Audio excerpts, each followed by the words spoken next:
नांडू बाबूंगर बयस के जानी जदि 50 तलक थी नांडू बाबू रेडी जदि 50 उपरक नांडू बाबू तुम तुम गोटे कम कर मार्केट को बाइक किन कहीं ना तुम खाली मुहरे कहले कौन हम राति मो पार शोपड़ मुझे सका ते हिरोइन करदेवी आ तुम तो किसी कर खाली गढ़ा लगी डाकुच झील मान हाँ अरे टे नांडू बाबू टे चिंता कर तेणु दीटा यात्रा पर तुम बुड़ीगला केवल यही टोकी चक्कर तमें जदि एत टोकी प्रेमी तुम गोटे कम कर सुनागाछी पड़ा से कलिकता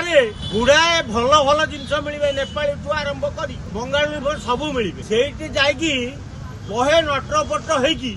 पलि आस आ रोग तुमको धरबनी कि आए झील मैंने आसिक थाना कोर्ट कचर कहबेनि जे नांडू बाबू आमको डाकुची आ राति मो पाखे शोपड़ मुझे सका हिरोइन करदेवी।